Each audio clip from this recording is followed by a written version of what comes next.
Welcome back. The Ministry of Planning and Economic Development reviewed the executive position of the first phase of the development of the Egyptian countryside as part of the Decent Life initiative, and also that goes or coincides with the 10th anniversary of the June 30th revolution. To discuss this in more details, we have over the phone Dr. Amany Holah, head of the Egyptian Center for Development. Hello. Hello. Good morning, doctor. Good morning to you and your viewers. So, first of all, to talk about this initiative, Decent Life, and talking about the developments taking place all around the countryside and its impact on all levels here in Egypt. How do you see it? I think actually another revolution, some kind of change. I could never have any other solution to achieve it. Right? I can hear you. So we are now trying to accelerate the development of people who used to suffer for decades and never reach any kind of help or sustainability for them. This is something no expert can imagine how we can do it unless this initiative starts. Well, talking about all these initiatives, and we can see that the Egyptian leadership put as top priority taking good care of the Egyptian citizen, whether we're talking about providing a better environment or building human capital.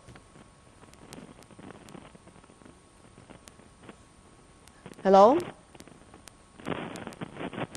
Hello? Dr. Amany? Hello? Yes, can you hear me, right? Yes, sorry, the voice disappeared. So I was talking about all these initiatives taking place. And there is something here that we would like to shed the light on or to discuss it in more details, that we have seen the Egyptian leadership taking it as a top priority, providing better environment for the Egyptian citizen and also taking good care or basically concentrating on building human capital. Yes. So how do you see this? I think we have some, we can say, a wise vision of having parallel line of achievements of different fields in the same time, which was very important and need a very wise decision makers to make the equation in the right way, because you cannot stop part of the fields of life to take care of the others. It's like a balanced equation you have to make. This is what is happening, starting from agricultural to the infrastructure to even working in different fields of manufacturing. So this is very important and something very difficult to achieve. But so far, I think we are having very great progress. If we are talking about the Green Village initiative within the villages of the Decent Life project, so how do you see the strategic objective of the Green Village initiative? We used to ignore this part of the country, which is the most important and the most productive part. Now we are trying to compensate and achieve better life for them and for the economy totally.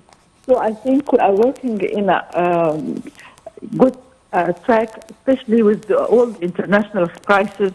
We can see what's happening around us and what would be our fate if we didn't work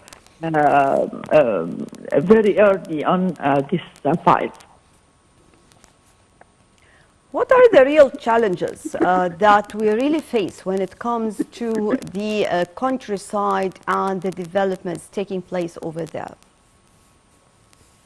We're talking about awareness of people who used to be ignored.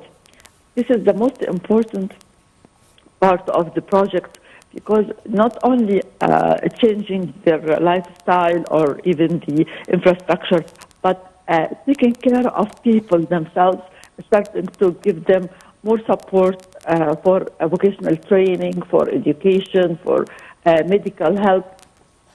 This is the most important part. They used to suffer from being ignored about. So how to benefit from the basic system for coding lands and the preparation of the comprehensive marketing plan for the projects under this initiative? By sharing more in the solving the problems, by transparency, by follow-up and trying to make certain changes according to the needs or according to the problems you are suffering. Because you don't have a solid track to walk in. You have to be more flexible and understand the different environments and the different needs of people from area to another. So talking about the government and all the priorities actually given to this sector in particular, talking about the countryside and all the preparations taking place to provide better environment, because we used to talk about this a lot before as one of the main means of production. So talking about the public spending, increasing funds allocated to human development programs. And when I say this also, this must include the role of the individuals, the role of the NGOs, because when we talk about awareness, we have to say that also we have many sectors that must participate in this, of course, in addition to women empowerment in these areas. Of course, we cannot find a very good and nice symphony without having all the members of the team working together in harmony. And this is what are we trying now to have, especially the NGO with the governmental sector, and also the, of course, investment part also is working in parallel with all the efforts doing by the government. Right, Dr. Amany Holah, head of the Egyptian Center for Development, thank you very much for joining us. Moving on to a quick break, then we'll be back with more on the Breakfast Show.